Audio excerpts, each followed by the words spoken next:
Hoje, assim, né, depois de anos trabalhando e tendo contato com algumas tecnologias, eu tenho uma visão de treinamento que é um princípio básico do treinamento esportivo, que é da especificidade da modalidade. Especificidade que muitas das vezes a gente até negligencia ou deixa um pouco de lado. O que eu passei a fazer?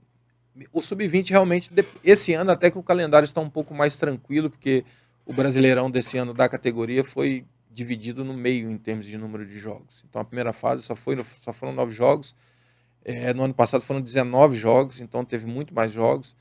Juntando com o estadual, juntando com alguma outra competição, realmente às vezes ficou complicado. Mas esse ano não ficou nem tanto. Mas quando fica, normalmente eu utilizo uma demanda de jogo, demanda média de jogo, e aí a gente tem uma análise do que o jogo nos traz do ponto de vista de demanda cinemática e fisiológica também. Estabeleço uma carga semanal baseado nesse jogo. Quantas vezes esse jogo eu posso treinar durante a semana? Vou dar um exemplo da variável mais simples, né? A distância total percorrida. Uhum. Em média, de uma categoria sub-20 aí dá em torno de 10 quilômetros, mas você pega essa distância, multiplica ela por 3 ou 3,5, dependendo da categoria. Tem categoria que suporta isso, tem outras que não. Ou tem jogador que suporta, outros que não. Mas em média. Mas em média ali uns 3, 3,5 e distribuo isso na semana. Se eu tenho 2 jogos, em tese eu estou assumindo que se o jogador for bem, ele vai gastar 100% no jogo, 100% no outro. Ou seja, uma vez num jogo, outra vez no outro jogo. E sobraria o quê? Só 1 ou 1,5 vezes o valor do jogo para eu distribuir nos outros dias. E eu fazendo essa distribuição, respeitando esses limites de volume de carga, né? Porque quando você passa um conteúdo para um atleta dentro do dia a dia, 6 contra 6, 7 contra 7, dá um exemplo de jogo reduzido, a intensidade ali é sempre a máxima. O Uhum. que você controla é o volume, o tempo que ele é exposto àquilo. Uma intensidade é sempre a máxima, o treinador quer sempre a máxima. Então eu tenho feito dessa forma para gerenciar o volume semanal. E aqueles que realmente passam do volume, ou passam por um limite individual, que aí sim, se ele tem um limite individual maior, não tem problema, a gente segue o limite individual dele. Mas aqueles que têm um limite individual também menor, esse valor que eu dei, que agora é de 3, 3,5, ele também é modificado. O 3, 3,5 são linhas gerais do processo.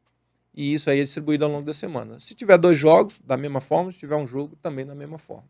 E a cada sequência de 4, 5 semanas, eu mesmo penso assim, de fazer uma semana de quedas baixas de carga. E aí, tendo jogo ou não.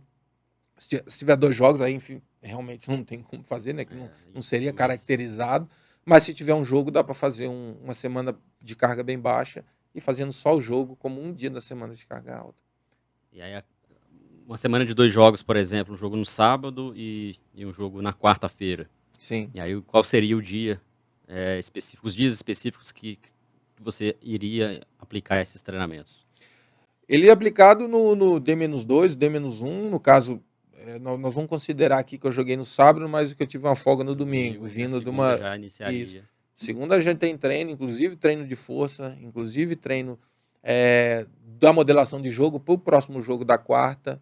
É claro que a gente, hoje no clube, a gente analisa jogador a jogador, então isso foi até um paradigma que muito tem no futebol, de que assim, quem já entrou jogando, jogou 60 minutos, automaticamente segunda-feira faz um recovery, por exemplo. Hum.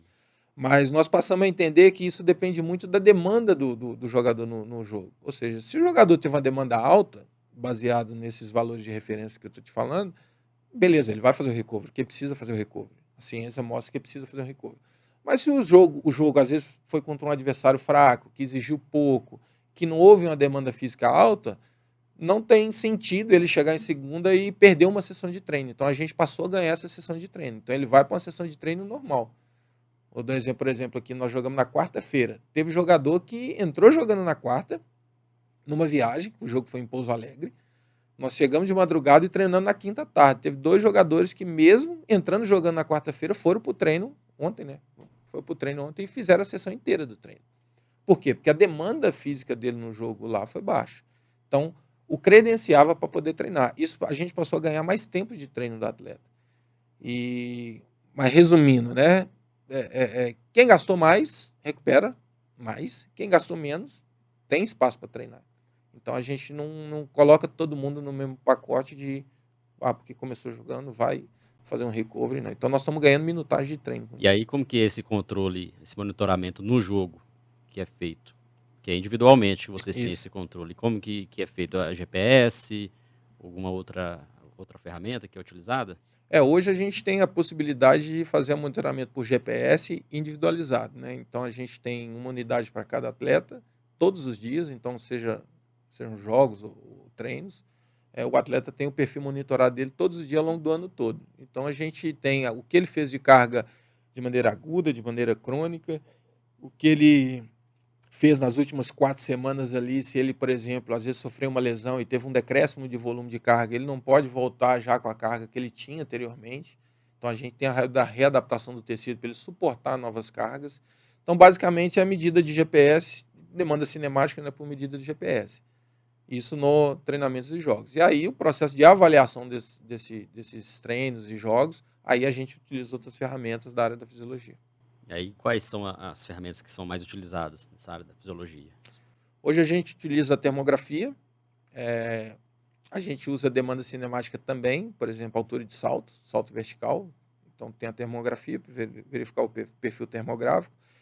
Tem a altura de saltos, que é uma medida de força ali ao longo das semanas. A gente consegue ver se o jogador está diminuindo, aumentando, se ele está adaptando ou não. Tem a medida de contração isométrica de isquiotibiais através do isoprone, que é uma ferramenta da Vault, que na verdade é um dinamômetro, você mede força, tem uma célula de carga ali, a gente mede a força e verifica se o nível de força está adequado com a representação, ou se assimetria também, se ele está assimétrico. Então, assimetria é um critério também de realocamento de carga de treino, a altura do salto e a termografia. São ferramentas Hoje são as 3 principais que a gente está usando. utilizadas mais